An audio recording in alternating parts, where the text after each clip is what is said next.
Hello, everyone. Welcome to our presentation. We're so excited you're interested in your student study abroad journey. And we've titled this presentation, Prepare Them to Be Unprepared. Welcome back to class. We have learning outcomes for this presentation. We're gonna cover a lot of ground today, but these are kind of the main distilled points that we want you to be able to do. We're going to talk a lot about growth mindset. We're going to talk about who the two of us are, who are the people in the audience, and what we can and can't help with. We're going to talk about timing, about doing a study abroad in the fall versus the spring. How do we pay for study abroad? And what it means to actually be somewhere else. What are the differences for health, for safety, for commute, all of these different things that go into making a study abroad experience fun, enjoyable, or memorable. Yeah, and really quick before we get too in the weeds with things, can I have a show of hands? Is anybody the parent or family member of a business student? Oh, wow. Okay, lots of business students. Great. I'm really glad I gotcha. So one thing I want to let you know, there is a little quirk of Tulane Study Abroad. There are actually two primary offices for study abroad at Tulane. So we are the Office of Study Abroad, but the Freeman Abroad is a separate office from us, and the programs are a little bit different. So we're the undergraduate office for study abroad for all Newcomb Tulane College students. So that is not just one specific discipline, it's all disciplines. And then Freeman Abroad is exclusive to the business students. So they are exclusively having these exchange programs, and they have their own webinar coming up that might be a relevant thing for you if you're interested in knowing more about their exchange programs. It's going to be next week. So it's 11/19 at 6 p.m. Central Time. I know that's probably different from a lot of you, but Central Time at 6 p.m., that's when that presentation webinar will be. And I'm sure that they'll have lots of room for questions after that as well. I do want to let you know, though, that it's not something to, like, if you are a business student, have a business student, not to like run away from us. There is actually a way to go abroad through the Office of Study Abroad and still earn business credit for your students. So business majors who want to be completing either their Newcomb Tulane college requirements or getting Freeman electives can choose a specific set of our programs that allow them to take business classes. So they actually have a choice to make, whether or not they want to go through our office or through the Freeman office, and we can kind of coach them through what the pros and cons of each are. So you definitely want to encourage them to be reaching out to both of us so that they can make a really informed decision about what study abroad option is best for them. And this is us. I always think it's really important to introduce ourselves and let you know who you're actually hearing from.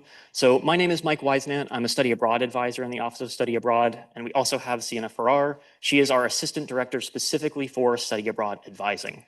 And I just want to kind of go through what our role actually is in all of this, because study abroad advisor, kind of a broad term. So we're a resource for students before, during, and even after they study abroad. We consider ourselves as intercultural educators, so we really are trying to coach students through all of the uncertainties and navigating what it is like to study and live abroad. And we are part of a really robust on-campus support system for your students. So we're just one aspect of it. Although we're advising a lot on study abroad programs, we are not necessarily the people that are going to be advising on specific immigration or visa concerns. And we're also not travel agents. We do have this at Tulane. There's World Travel Services, which is travel agents that Tulane uses. And we're also not on-site support. If there is an issue on site with a student, usually the home office, so our office is like looped into that. But we really are all about coaching students while they're abroad from afar, but also really preparing them for what that experience is going to be like when they get there and helping them decompress on the way back. And we are just two members of a larger office. Maddie and Marissa are also here in the audience with us, who are other study abroad advisors. And the students checking you in were our peer advisors. There's a great deal of us in the office, but the really commonality between it is that we have all lived, worked, or studied abroad in some way, shape, or form. So we all have experience directly with different countries or just the emotional journey of study abroad. So as Mike touched on, there's a lot of advising at Tulane. So this is kind of how we all fit in. So we all want to prepare your student to go abroad. We just have different things we can and cannot do. I am a terrible audit reader, and I know that. But the good news is that college advising, the advisors who are in Messifer, are highly trained in talking to your student about that 4-year graduation plan.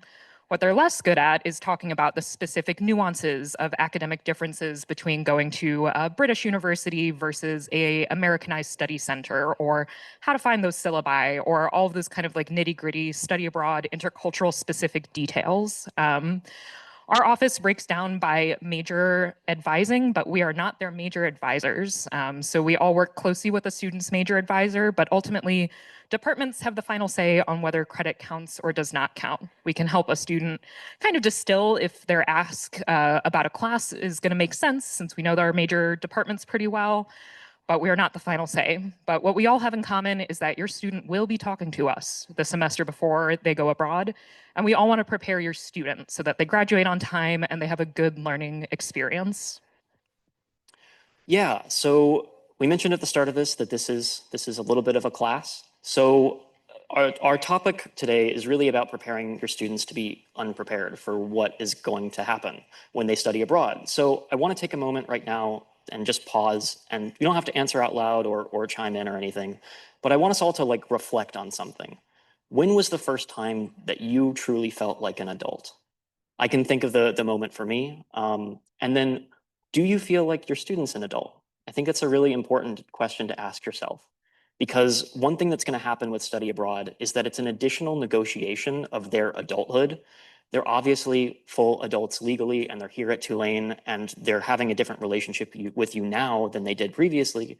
Study abroad is kind of another level of that. They've moved out of the city. They're moving to go to college, but this is moving out of the country and navigating a whole set of other differences that they're going to have to deal with. So just something to mention to kind of get your brain percolating on what we're kind of talking about with this. And then when you are preparing your student for study abroad, here's some ideas for how to kind of frame this with yourself and also with them. Students who realize that study abroad is a lot more than just like a vacation, like living somewhere else is a whole aspect into itself, have a lot more personal and academic growth. I mean, I see that seems kind of obvious on the face of it, but we know that people that study abroad, the data shows that they have increased hireability, they're more adaptable, they've got those intercultural communication skills. Study abroad can be a lot of things, though. It's not just about whether or not like they're getting the right credits for their degree. It's also like an exciting, fun, and maybe even intimidating experience. We really see your role as supporting them through all of those things. There are going to be moments of joy. There are going to be moments of confusion and maybe even frustration. It's all part of it. We have a quote here from one of our study abroad students. I got good practice in adjusting to unfamiliar settings and persevering when I was in an uncomfortable situation. That's great. That's what we want from our students. It's not just about getting those classes, like I said. It's about making sure that they feel prepared when they do have to encounter those new situations once they leave Tulane as well. So, how do we prepare students? Like I said, we've all worked or lived abroad in some way, and we do one-on-one advising with students. You know, they can really talk to us about their private concerns, about their larger concerns. I've advised students through Zoom when they are abroad and they just need someone familiar to talk to. We do multiple pre-departure orientations where we really talk about nitty-gritty details like health and safety. How do you access medication when you're abroad? What if you want to do an internship? How do you do goal-based study abroad journey? And it's all also ported into Canvas for them, which is Tulane's learning management system, so they have access to all of the resources when they're gone as well. I already mentioned our peer advisors, who are a wonderful resource because they are all returned students. Like, that is the number one job qualification, is that they are a returned study abroad student who is able to talk to other students about their lived experience. So I really recommend students talk to the peer advisors, even if they don't go to the same country. Talk about like, hey, how did you decide what to pack? Tell me, what was your, do you have any tips about like an area nearby? What did you do when you were homesick? How did you stay connected with your friends at Tulane when you maybe went to, you were the only Tulane student on your program? Tell me more, tell me about you. And they're really great at doing it. I think of them as kind of essentially part-time advisors within our office. They're fully well trained. We also have Global Cafe, which is a really great space for all students who are globally minded at Tulane, and a lot of our international students go. So this can be a really great way for your student to make a connection with an international student and really get to know more about their future host country and really make a friend that they'll have in advance. It's awesome. We also do a number of signature events every single year. The Study Abroad Fair happened this past October. Up next week is International Education Week, and we post all this on WaveSync, which your student knows about. Every single Lots thing of is emails posted on about it. there. And obviously, we do a lot of parents-facing stuff. So this presentation, we also have one that's specific to parents of outbound students. Like your student has been accepted. Let's talk way more about medication and all of those things as well. Yeah, so I mentioned before, study abroad is not really a vacation, and I want to kind of highlight some of those differences. Really, the only thing that they have in common is that they are somewhere else. But when you're thinking about study abroad, this is a living experience. And what's coming from that is so much more than just seeing the sights and sounds and smells and tastes of a new place.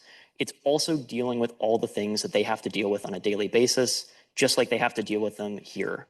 So if you are going to Paris and you have to figure out where the nearest laundromat is, it's a lot different experience than if you pack all of your clothes for a week travel and get to just travel around and go to the Louvre and the Eiffel Tower and all that kind of stuff.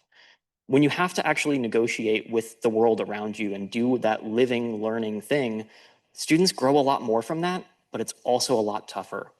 I remember that I had I had an experience where coming back from my graduate program in Ireland, I had one of my family members said, "You had a really hard time in Ireland." I'm like, "Yes, I did, but it also made me grow a lot." So that's what it's really about. It's about having to deal with all the things that are maybe tough from a day-to-day basis. Of course, it's going to be fun. Like they're going to see the Eiffel Tower, but they're also going to have to deal with this kind of stuff too. So one thing that I think is another helpful framework for you is to encourage in your students a growth mindset. So when you're thinking about this, a fixed mindset would be something like failure is the limit of my abilities. It's a really static mindset where things are the way that they are and that's all they'll ever be. The growth mindset is what we're trying to foster in them by being educators in the first place. That failure is an opportunity to grow and change, that you can become stronger by repeatedly failing and getting back up.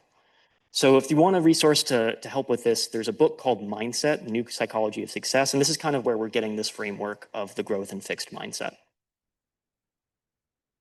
And so I really like thinking about growth mindset as one of the best takeaways of those soft skills that a student can get from study abroad because it has long-term kind of career benefits. Has anyone been on like a hiring committee or had to hire someone ever? Just show of hands. Okay, would you hire someone who hates challenge, who does not want to grow, who thinks trying new things is bad? No. And so we really want to encourage this growth mindset because it's part of the career journey too. And so one of the ways one of the, I think, really helpful ways of doing it is through this idea of yet. So sometimes things are hard, but it doesn't mean they're going to be hard forever. So sure, like you can't order in Spanish right now, but it doesn't mean that it's forever. You don't know how to do it yet, but you will soon. This kind of moves it from that fixed, like, oh, I'll never learn Spanish. I should give up. I should go home into, okay, it's hard right now, but I am capable. I can do this. I can do hard things. And we use this language, and we're also asking you to help us use this language that pitfalls are not permanent. And it's kind of the pitfalls are the point. It's like learning how to try to do hard things. And so this is how we see ourselves together. We in OSA know a lot about the program specifics. We can be emotional support. We're not therapists, but we can be a kind ear and get them connected to therapists. We can talk about intercultural growth and we can talk to the programs. But where we really ask for your help is helping advise on that or helping give that growth mindset kind of the space to grow. Letting your student try to solve their own problems first, because that gives them the confidence to try and solve harder problems down the line. Like you don't want to be making doctor's appointments for your students once they're 25. This is a nice kind of small chance to let them have that independence, to learn how to try to navigate something really hard, making a doctor's appointment in another country where maybe they don't speak the language. They're going to feel way more confident making their own doctor's appointments Right. in the US medical system. And you're their source of empowerment, and you're also the source of comfort at the end of the day. Like, you are their parents, you are their guardians. They're always going to go to you to rely on for support. And we're just asking for you guys to help us raise them into those independent people that we can't wait to see when they return. All right, so that was a lot of the like kind of like emotional support stuff, and that's all really important. But you're probably curious about the actual like practicality of how students pick programs and all that kind of stuff. So we're here for that too. So how are students picking a program? Well, we really want to encourage them to choose something that is the best fit for them. That might mean that it looks different for every student about what they're actually choosing their program based around. They might be really excited they might be studying Portuguese and be really excited to go to Portugal and take all of their classes in Portuguese. That's great. One thing that I think is really important to mention about this list, though, these are a lot of common reasons why students pick programs, but they might not all be able to happen all at once. At the end of the day, your student might need to make a choice about which one of these is more important than the others. Maybe they really want to go to a place that they have a connection to from a heritage perspective. I totally understand that, but they might not offer the right coursework for what that student wants to major in. That's actually okay. If they're talking to us early enough, we can probably help plan around that so that they can take those necessary courses in other semesters. But it's an important aspect of this. What are you kind of giving up in order to get the thing that you really want is something that we want to encourage with our students, because that is an additional step in like learning to be more flexible and more adaptable. They might not get everything, and that's okay. So a good example of this, like what are we giving up by being here in New Orleans? So Sienna and I actually live on the same street, just a couple of blocks away from each other. And our road was actually under construction for about 5 years. Yeah, it's pretty rough. If you've seen the roads in New Orleans, you know that this is something to expect. This is actually Sienna's actual driveway. This is her real driveway that was published in an article. But why do we do this? We make these sacrifices because we love New Orleans. We love being here for Mardi Gras. It's such a cool place to be. That's something that we want to encourage our students to think about as well. What are they giving up and what are they gaining from what they give? The other thing to mention is that we have tons of options, actually more than a lot of other universities have. We have over 200 approved programs in over 50 countries. That's a huge portfolio. And we have all sorts of different types of programs too. We have semester programs, full academic year programs. We actually have short-term programs. There's even ways for students to study abroad in a January term if they're really proactive about it. There's all sorts of ways that students can engage with our office. It doesn't just have to be a traditional semester of study abroad. So, with that in mind, what do students do? Where will they go? What can they do? So here are some really cool examples from students over the years. Doing an architecture studio at like a top ranked worldwide university. There's a program we have that requires scuba certification because they are literally scuba diving for class almost every single day in the Galapagos. Maybe they're going to hyper prestigious Parisian university and doing all their classes in French. Or they're doing independent research, or they're interning. There's so many cool opportunities for students to do, but none of these are necessarily going to Razzmatazz in Barcelona. Right. So with that in mind, with Razzmatazz and Barcelona in mind, I do want to let you all know about some program caps that we have in place. There are a couple of programs that we have that are just overprescribed with how many students we're sending. We are just sending too many students, and we're actually really overwhelming these local destinations. So certain programs are capped at 75 students. Those programs are CIE Madrid, CIE Barcelona, CEA Kappa Barcelona, and CEA Kappa Florence. Now, why are we doing this? The biggest reason is because of immersion, but it also is for your students' benefit. I know that that might seem weird to say, like, why are you capping programs if they really want to go to Barcelona? But we do program evaluations. After every student comes back from study abroad, in order to get their transcripts released, we hold them hostage and say, hey, if you want these transcripts, you have to do a program evaluation and tell us about your experience. We want to know that we're sending students on programs that are the best fit for them. And 64% of students on the above programs said that fellow Tulane students prohibited their immersion. We don't want students traveling in big packs to study abroad. Going abroad with your friends is great, but it's also an opportunity to be overwhelmed by having a Tulane experience exactly the same that they would when they're here at Tulane, abroad, and not fully immersing themselves in the place that they're going, which is really the thing that helps them grow. So if your students are thinking about one of these programs, here's what I would ask of you. Please encourage them to really consider what their backup option is. If they really want to apply for these as their top choice, that's great. They should still do it. But if they are thinking about them, they should be actively considering what their backup option is. If they're choosing one of these as their top choice and a different program in our portfolio as a backup option, we are going to guarantee that we are giving a nomination for at least one of those two places. This is not like you have to put a whole ranked list and apply for 4 or 5 different programs. It's not like applying for college again. This is applying for our nomination, our endorsement, and we will give it for one of two places. At the end of the day, it doesn't mean that they will fully get into their program, but we are going to guarantee a nomination for at least one of them as long as we approve their application to study abroad and they meet the requirements. As far as how we're actually looking at these, the applications are going to be evaluated based on their goals for study abroad as well as their academics. We want to make sure that they're going on programs that make sense academically, that we're not sending a student to Barcelona that's not going to get classes for their major. We want to make sure that we're sending the students that really need those classes, and we also want to make sure that the students that we're choosing for these programs are fully prepared to engage with that local community. If you're interested in more information about this, or you know that your student is interested in one of these places, I would really encourage that you check out our link here. That is a page that's specifically designed to talk about the program caps, cge.tulane.edu/caps. It'll talk more about our reasoning, which is what I've explained to you here, but also it will be a great resource for your students when they're working on their applications. We have little breakdowns of a student that's likely to get approved for a program versus a student that might not be as likely. So I think it would be a really helpful resource regardless. And I'll just end off on this with one little section here, which is talking about these students. So if your students really want to study abroad with their friends, choosing a more bespoke program, choosing a place that we're sending fewer students, it means it's more likely for them to all go together. These 3 students are actually in Palma de Mallorca this semester. So they're all in Palma at one of our study centers there with CIEE, and they're actually staying with the same host mother.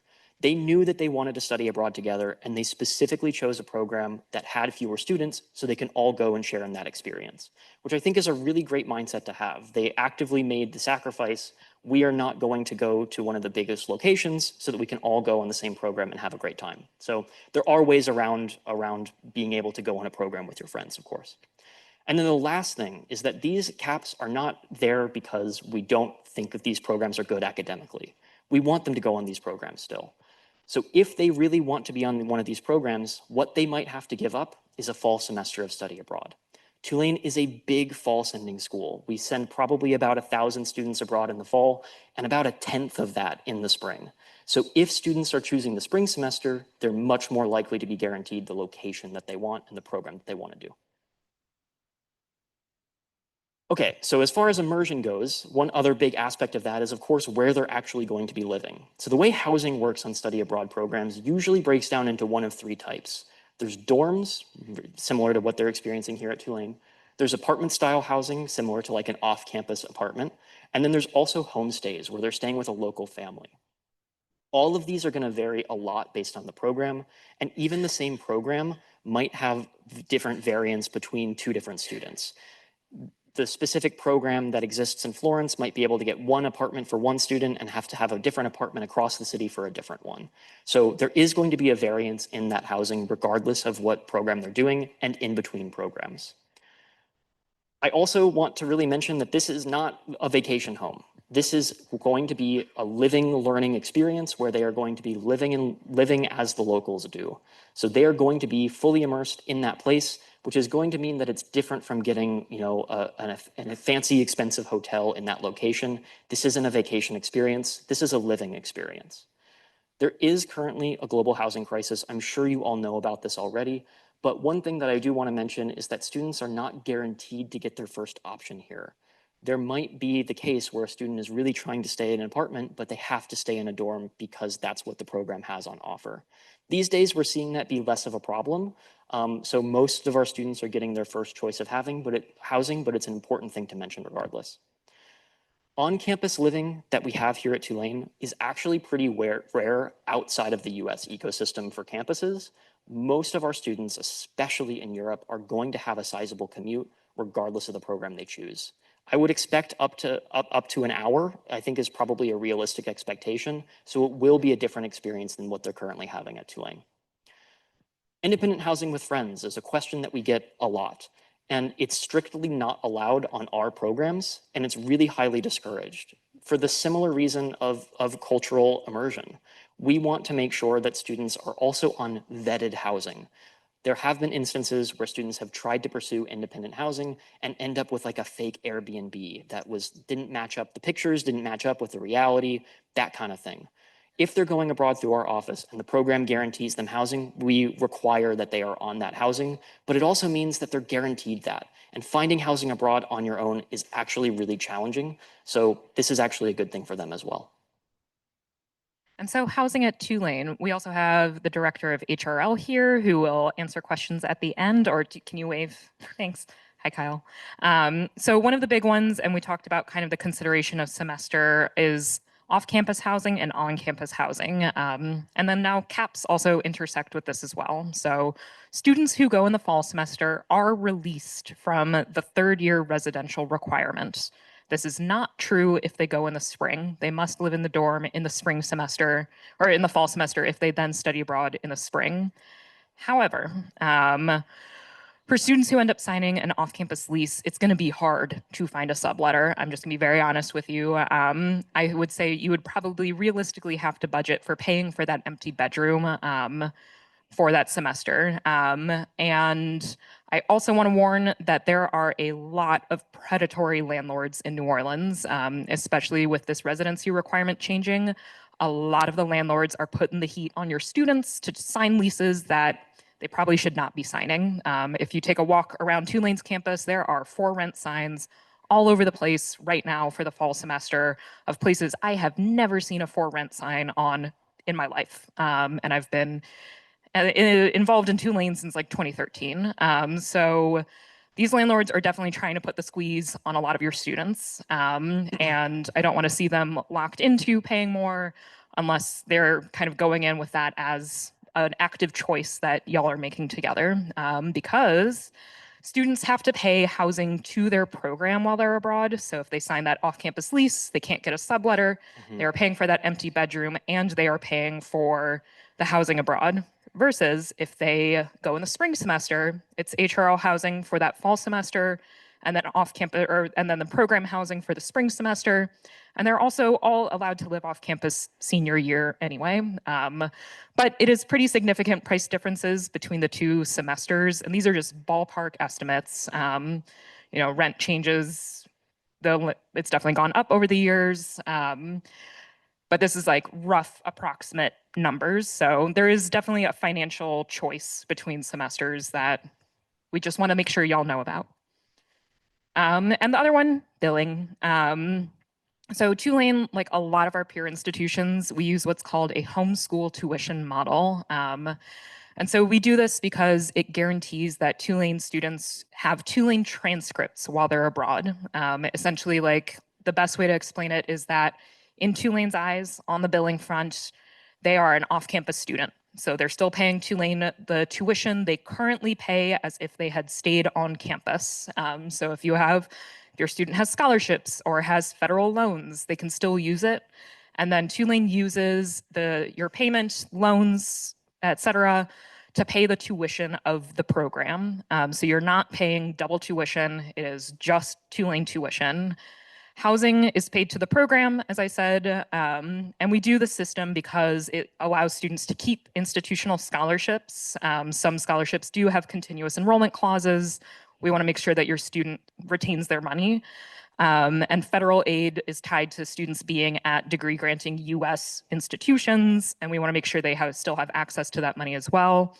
Our office has scholarships. I wouldn't say we're giving life-changing money, but we are giving plane ticket money predominantly on a basis. But there are a lot of scholarships out there. I want to say most of the big providers we work with have probably like 1 in 3 students get a scholarship, and they'll directly apply it to the housing because they know that this is our billing model and that's the most direct discount they can give to students. If any students are Pell eligible, there's a really great scholarship called Gilman, and it's run by the State Department as an example of outside funding that's not necessarily tied to a specific program or specific university. It's just like, yes, hello, here you go. And Boren is also a good example of, I think it's a lot of money. It's like up to $15,000 for studying languages that are critical to US national security. Um, Those are great scholarships to apply to for also like a line on your resume too. Those nationally competitive scholarships are a really good idea. If your student is eligible for them, really would encourage them to apply. I was actually a reviewer for Gilman just a couple of weeks ago, and it was really, really great to be part of that process and see what the work that students had to put together for applying for those scholarships was really great. All right, so again, more nitty gritty stuff. I know it's a lot of nitty gritty, but hopefully it's a helpful orientation for how study abroad really works. So like Sienna just mentioned, while students are studying abroad with our office, they are still Tulane students. They never stop being Tulane students. What that means is that every single semester program that they're going on, that they found through our office, that we nominated them for, is going to transfer back for Tulane credit guaranteed. All of the credits that they're going to be taking abroad transfer back. What's different about this, though, is that the grades that are coming, or that the transcripts that are coming back, are all going to be coded as general electives. So it's just going to count towards that credit minimum that students need to have to graduate on time. However, major, minor, or core requirements, things like a history elective or like maybe like a science with a science class while abroad, those things can go through the specific people. So somebody in that different discipline or different department to get that credit for that discipline. Something also really important to mention is about grades. So grades on students' transcripts from study abroad, they will show up as the letter grade as they earned it on that program. So if they go to the Sorbonne and they got all Bs, which by the way is a fantastic grade at the Sorbonne, but if they do that, then they are going to show up as Bs on their transcript, but they do not affect their Tulane GPA from their study abroad semester. The reason why we do this is to protect students that are really challenging themselves, that are taking classes outside their native language or in a different academic context, where like in France, Bs are really, really good grades. So we want to make sure that those students are protected. The only downside of this is that it doesn't work the opposite direction. If your students go abroad and they ace all their classes, it doesn't positively impact their GPA either. It's essentially frozen while they're abroad. We call it fancy pass-fail. Also, students should really be meeting with their major and academic advisors regardless during the application phase of all of this. And the reason why they should be doing that is to figure out that specific credit transfer, how those classes are actually showing up on their degree audits, how they're counting towards their overall graduation plan. So that's part of it that we actually require because their academic advisor and their major advisor both need to sign off on their ability to study abroad. We don't want study abroad to derail them for graduation. That's really why we have this in place. There are pre-approvals. So some different disciplines on Tulane's campus do pre-approve courses at some of our most popular destinations. They will actually have pre-approvals on file, but not all of them do. The most important thing to know about this is that there is a course equivalencies page. It's cge.tulane.edu/pre-approved, but it is not exhaustive. If students are looking for a poli-sci class and they don't see it on that list, it doesn't mean that they can't get political science credit. It means that they have to have that conversation with their political science major advisor to make sure that it's a class that's going to count for what they need it for. Yeah, and we have it set up this way with the everything starting as general elective credit because it's a fail safe. If a department ends up really disliking a class, it can still count towards the 120 credit hour requirement of all students in the worst case scenario. Okay, so I mentioned before, and I know we have a lot of parents and family members of business students in here, so I want to just go over very briefly some differences between our different offices. So Office of Study Abroad, There are options to earn Freeman credit that are available. So like I mentioned before, there are certain programs where students can be earning those Freeman electives. This is a small subset of our overall programs though. I mentioned before that we have over 200 programs in over 50 countries. The ones that are approved for Freeman credit are only about a dozen of those. So really encourage them to come talk to me or a different advisor so that we can point them in the right direction for finding the classes and the programs that are going to count for those business credits. On the other side of things is Freeman Abroad.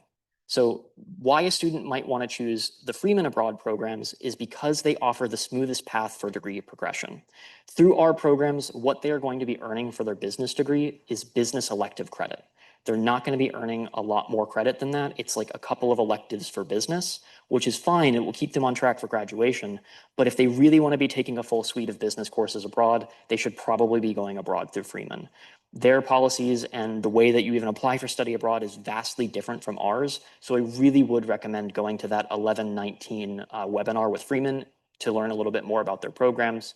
70% of students that are applying to Freeman get into one of their top 3 choices. And I would say the breakdown is roughly maybe 2/3 going abroad through Freeman, 1/3 going abroad through the Office of Study Abroad if they're business students. And so while abroad, so we've talked a lot about this kind of idea of a program. So we work a lot with what are called program providers in our office. So they're third-party nonprofits. You can tell who they are. They almost all start with acronyms. Who are essentially kind of acting as your students both maybe actually they're teaching classes, maybe they're helping with that immigration and support. They're also doing health and safety crisis and helping them enroll into an actual host institution sometimes. So they're really great for that like really specific, culturally nuanced approach to things. Our office, we definitely all have individual experiences with different countries, and we can offer kind of the broad swath of culture shock, support. And we also do a lot of interfacing with the programs themselves. So they are our partners, we know them, and we definitely talk to them frequently. Uh, One of the things is that due to privacy laws, sometimes programs are unable to talk to you as a parent unless it is a absolute emergency that overrides everything. But if you're trying to talk to the program, they might bounce you right back to our office since they legally cannot talk to you since your child is an adult in that country. But we are all helping with emergency situations, aftermath support, and more. And so kind of on that vein, so the privacy laws, in terms of communications, so we really want students in the driver's seat of this whole process. You know, that is what kind of gets that growth mindset going. We know it can be frustrating making an appointment with this person and that person. Frustration is good. Like it kind of helps think about how am I going to be a good problem solver. So if you have questions or if you're frustrated, talk to your student first. Like they're often the ones who actually have the answers. And we want them to practice this independence. Our office specifically, because we are based in the US, we are bound by FERPA. So there's an optional section in your student's application where they can waive their FERPA rights just for the duration of the semester and just to our office if you want to talk more directly to us. But otherwise, if you call our office and say, hey, is my child Kat going to Copenhagen? I'll say, who's Kat? I've never heard that name in my life. Goodbye.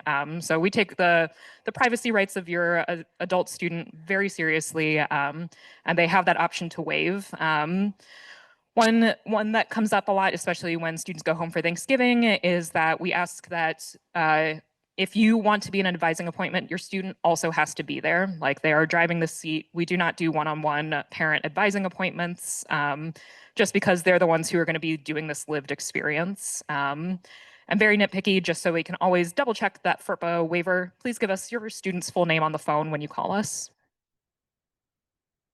All right, so moving on to kind of health and safety. So when we are talking to parents, a lot of times this is what we're talking about. We're talking about health and safety, what it's going to be like when they go abroad. Some of the most common complaints we get with health and safety lie in the differences between the US and abroad.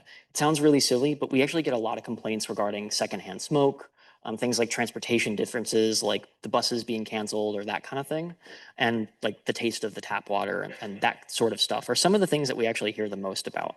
But the top safety complaint by far is going to be pickpocketing and street harassment. Both of those things might not be what you expected to see as the top complaints, but that's really what we're seeing. I think it's important to also remember that when we are looking at health and safety, it doesn't necessarily match up with what you fully expect. You can see that a lot of times we hear from parents that Australia is just too far, it's too far away from my student. But you're also seeing that Australia, New Zealand, the Pacific Islands are actually where we have the lowest amount of health and safety complaints. And also to put this in even more perspective, there's only about a quarter of students that actually ultimately complain about some sort of health and safety issue. So within a quarter of that, the breakdown is even smaller here. That 9% might actually be like one or two students in actuality. Yeah, and I think it's also really important to contextualize health, safety, and discomfort to some extent. Discomfort is normal. It's not necessarily health or safety. That tap water might taste bad, but you're not going to get sick from it in most countries. But I think what's really helpful is thinking about travel warnings to the US. So these are from other countries, like their equivalent of the State Department giving their citizens advice about traveling to the US, that terrorism is likely in the US, is what a lot of these countries say. And why is that? So this is last week's data from the Gun Violence Archive of just the number of total injuries, homicides due to gun violence in the US, which is not a concern in most other countries. So this is such a huge health and safety risk on our day-to-day that we're not necessarily always thinking of. But between the time, I went to high school and your student went to high school, I was not having lockdown drills. That was not my reality growing up. But it is the reality now. And that is the kind of thing we want to think about when we're thinking about what is safety, what is being healthy. And we're not trying to freak you out at all. This is all with the premise of like trying to make sure that we are preparing you and you can prepare your student for what that is actually going to be like abroad. So here's some just additional health and safety things. So going through our office is the only way to ensure enrollment in Crisis 24. So let me explain this a little bit. Crisis 24 is an emergency alert and medical assistance program that keeps track of all of the things that are going on across the world and can actually assist with those things or alert your students, hey, there's a protest downtown in your study abroad city, avoid this street to this street, something like that. So we do not also approve programs in level 3 or level 4 travel advisory countries. This is information that we're pulling directly from the State Department. It has nothing to do with our office feeling that certain programs or certain countries are safe or not. It's entirely down to the US State Department and what they're telling us about their feelings about safety in those countries. I would encourage you to challenge your perspective on what safety looks like, though. So Spain and South Africa actually have the same level of travel advisory from the US State Department. And Argentina and Australia also have the same level. I think it's an important perspective to think about when you're thinking about this, that a lot of times we hear from students and from parents that they really only feel safe in Western Europe. That might be the safest place emotionally. It might feel like the safest place, but what we're actually seeing with the data and what we're seeing told to us from the State Department is that that might not actually be the case. So I think it's an important conversation to have with yourself. Students are also pretty much at the same level of risk or maybe even less when we're really thinking about it when studying abroad than being in any other major US city, including right here in New Orleans. Crisis alerts and active monitoring is a real foundation of our office, though. So we definitely take this all very seriously. We try to keep abreast with current events as much as we can, that we're being proactive with students and letting them know about any issues we're seeing, or trying to keep abreast of it for future students that are studying abroad in those places. Our advising team, so our office here, can also have identity specific conversations with your student about what they might be experiencing when they're studying abroad, because they'll be going into a different cultural context. What they're experiencing here at Tulane is not going to be the same thing that they're experiencing culturally when they study abroad, and we can have those kind of conversations with them too. Yeah, and there's a whole additional office that does crisis management and for international travel at Tulane called Tulane Global, and they are pros. Like I have read the safety handbook. Every single scenario is in there. It's, I don't know, like 40,000 words long. They have thought of everything and they do it for much higher risk destinations, like international researchers at Tulane too. So they are varied. They have seen it all. Yeah. and they're great. We're not lawyers, but a lot of them are. So But if you are kind of like, oh, I'd like a little more support for my student, one of the best ways is actually through a summer study abroad. So our office runs a lot of summer programs. So in a variety of places, and all of these carry some form of, usually, I think maybe with the exception of Singapore, NTC core curriculum classes. So this can actually be a really good way to accelerate a graduation timeline. All of these programs in the cost have housing included, health insurance. Some programs have meals included, some programs have transit passes included. And I think really the best part is that it's a long-term investment in getting a good rec letter from someone. If your student is thinking about post-grad anything, it is much easier for a professor to say like, oh yeah, I remember so-and-so. We went on a lovely 7-hour hike through the Swedish countryside together. And we talked about XYZ rather than just them being one of 125 students in that eBio class. And so I'll bully Stockholm for a moment because that's the photo. So like Stockholm, as an example, has a lab science credit with the director of the eBio department, and then a printmaking course with a really famous local artist who does, yeah, printmaking and kind of from an ecology standpoint. And all of these applications are due December 1st for kind of like the early decision and February 1st for regular decision. Freeman also has summer programs, but again, we're not Freeman's office, but they have a lot. And our office, we do a lot of need-based funding for our summer programs. So that line item you see, if your student or your family has high financial need, may be either like partially or fully covered, depending on the program. And yes, this is all of us pretending to be moose. Very fun. if you or your student are interested in any of the summer programs, we actually have a couple of events that are coming up that are going to be really good resources for this. So this coming Monday, we actually have a coffee break scheduled over in Cudd Hall. And what this is going to be is it's a way for our prospective summer study abroad students to actually connect with previous year's study abroad summer students so that they can hear directly from them about what that experience was like, what are all the best places to, what are all the best pubs in Dublin, that kind of type thing, is something that they can get a lot of information from there. We'll all be there as well, but this could be a really good way to see if summer study abroad might be a good option for them. The other one are these program-specific info sessions where we actually have a full day booked in the LBC, the Student Center, where students can come to whatever info sessions they're interested in and learn more about these programs individually. Like Sienna said, there's a December 1st early action deadline, so I would encourage if you think that this might be of interest to your student, to let them know about these so that they can give you all the details over Thanksgiving break. And so with that, here's a refresher of our learning outcomes. Hopefully we've met them all together and you've learned a lot about our office, but just in case we didn't meet them all, time for questions. Let's see, we have Kyle here from HRL. Maddie, you wanna come up and answer any questions? Yes, come here. And we'll just repeat the questions. So since we're also recording this on the webinar, shout loudly, yes. Mhm. Yeah.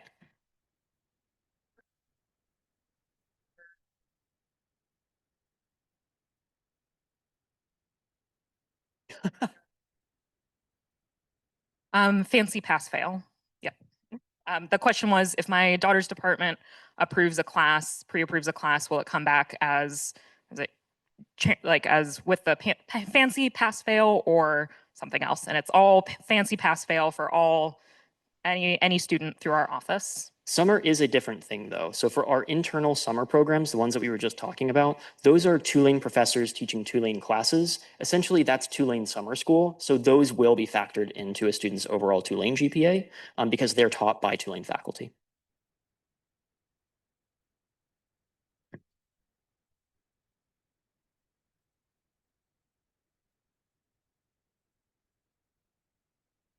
Yeah, I would say in some of our programs that fill faster, like Dublin and Paris and Rome, I would really encourage your students to apply by December 1st. It's great for not only scholarships, but it's also great kind of they know early, they have their plan early. I feel like if they're still trying to figure things out, maybe February might be more their fit, but programs might already be filled by that point. So I would say proceed at your own risk or They would proceed at their own risk. Right there. Yeah, sure.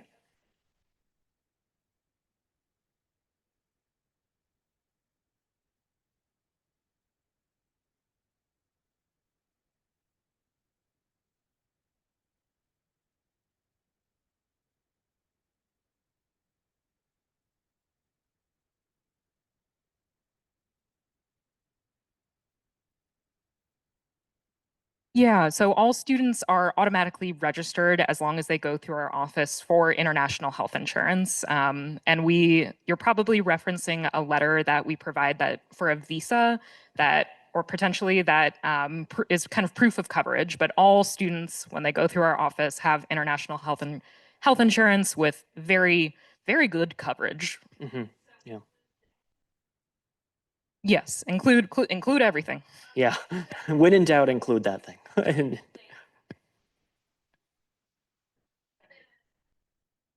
Correct. No extra. It's already included. Um,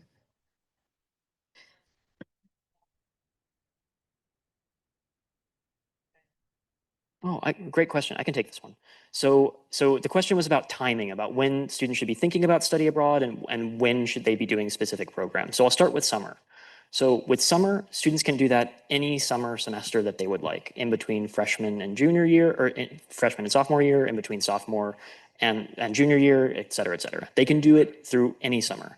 What we usually see for our semester-based or year-long programs is that students tend to study abroad in their junior year. Usually that means junior fall, but it doesn't have to be. They can do junior spring, and we're also seeing a growing number of students study abroad in their senior year too. There are certain even academic disciplines where studying abroad in their junior year doesn't make a lot of sense.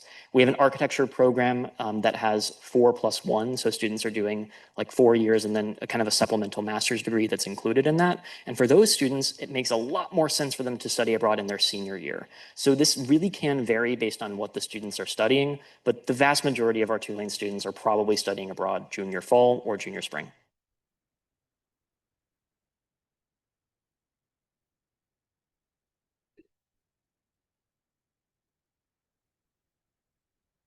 Yeah, absolutely. So the question was, can students do both a summer program and a semester program? Absolutely, we strongly encourage it.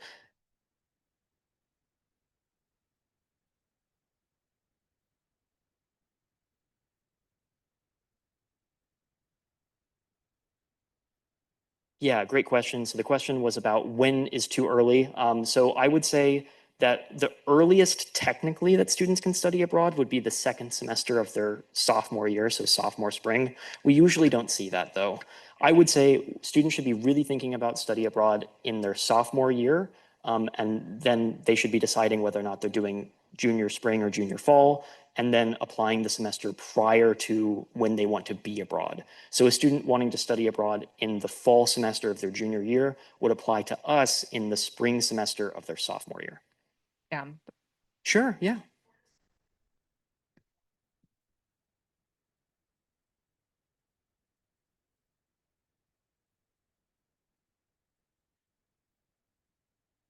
For the summer programs, these are like pretty Tulane bespoke. It's more likely that maybe we'd have one or two students from other US institutions, but predominantly it's other Tulane students. So it's actually a really good way to make new friends you might have Right. not already met. But I just want to go back to when is it too early? It's never too early. I love Yeah. talking to first year students. That's Like true. we can really That's true. plan things so far in advance and go, yes, we're going to make a whole academic year immersion happen because we have charted this out from day one. And then it's so fun once they're seniors and they're back and it's like, I have known you all 4 years. I've seen you grow through this decision. Totally. Like that's why I do this job. Yeah. We're also seeing a lot more students that are our first year students be really interested in our summer programs. So I would even recommend if that's a consideration, if you're thinking maybe summer and also a semester program, doing the summer program first is a really good way to one, know if that experience is right for your student, but also it's a good opportunity to grow into a study abroad program for a semester or even a full year. Yeah.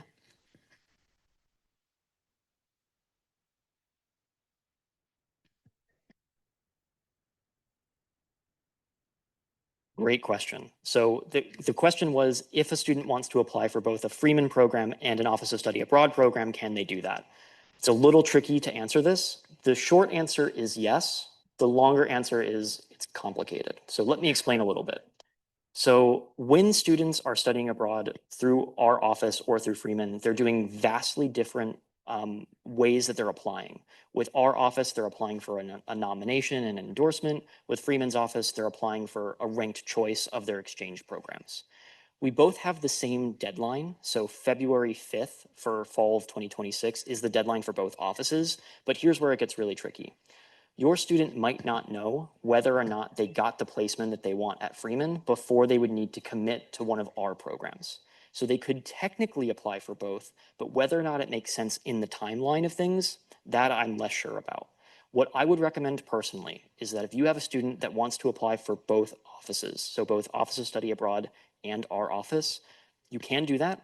But I would strongly recommend that students know which program they are going to by the end of February. So they should have a good idea of whether or not they're going through the Office of Study Abroad or through Freeman by that time. And really, and I strongly, strongly encourage this, please let your students know that they need to be talking to us about which program they're doing. There are so many aspects of study abroad that are very logistical, where we're figuring out what students are doing for housing and what classes they're doing. And if we're putting all that work into a student that ultimately ends up not studying abroad with us, it's a lot of wasted time on our parts. So please, please encourage your students to make that decision as soon as possible. I would say, for my money, I think it makes a lot more sense for students to decide whether or not they're going through the Office of Study Abroad or Freeman this semester, and then go in with next semester with full confidence that that's the program that they're going to, rather than trying to and haw and make that decision over in February, where it'll be a lot more stressful.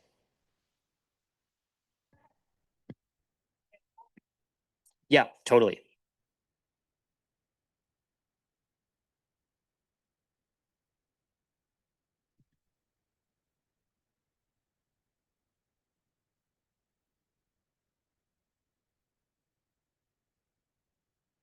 Nobody's ever asked us that before, but it, it depends. That would be a case by case basis. If your student is really interested in that, please have them reach out and we'll figure it out. If students that are doing a 4+1 program and after their senior year, if they want to do one of the summer programs through our office, if they could, I'm thinking shrug maybe. There has been one case that I know of a student actually even delaying their graduation so that they could do a summer program. So I think that there are ways to do it, but definitely encourage them to come talk to us because I think that's the best first step. But there's sort of like enrollment challenges with this because students are technically going to be enrolled in Tulane summer school. So whether or not they're like shifting university schools, there might be an issue there, but I don't think so. I think that might be possible. Yeah.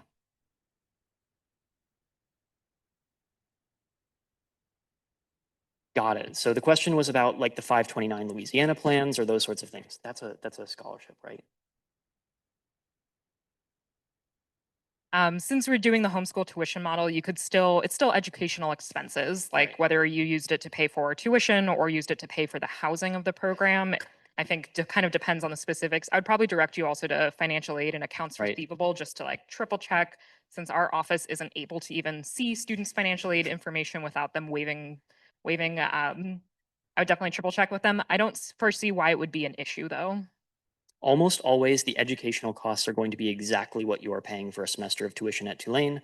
That would include whatever scholarships or aid is being received. Yeah, they're all online, and it's cge.tulane.edu/summer. We love a slash something. Yeah. But yeah, those are all online on the various brochures. That's also where students are going to apply to them as well. So the brochure will show you more information about it, and down at the bottom, there'll be a place to apply. Yeah, it's usually a good deal and should be comparable to Tulane summer school. And it also has housing included.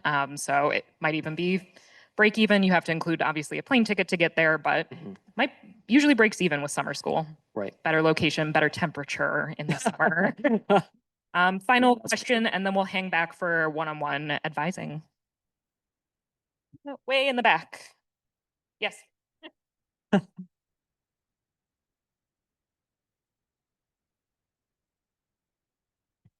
Yeah, so the deadline to apply is February 5th was the question. When do they find out? our office basically goes into lockdown, no advising, no nothing besides review mode right after the deadline. So starting February 6th, we will start review. And we're going to review the capped programs first, just so that those students have a little bit more time to decide, do they want to accept their backup program or not, or reapply for the spring semester, and how they want to proceed. Ballpark, Mardi Gras always gets in the way. We usually do about 2 weeks, so February 20th ballpark.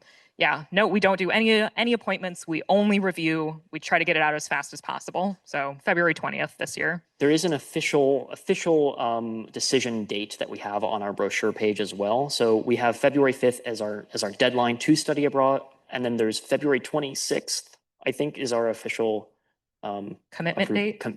Thought that was our decision date. I think it's our official decision date of when those letters are officially guaranteed to come out by the 26th, I think. Yeah, at the absolute latest. At the latest. No, sorry. So for the question was also for the December one. So for our summer programs, that'll happen very differently.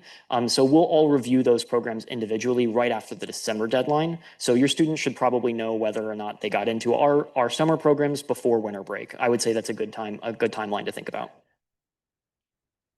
So there's no early action for fall. Sorry if we misspoke before. So there's no early action for fall. That's exclusively for our summer programs to make sure that we can get all the financial aid data and all that sorted. But for fall, there is one deadline. It's February 5th, 2026 for all of our fall programs.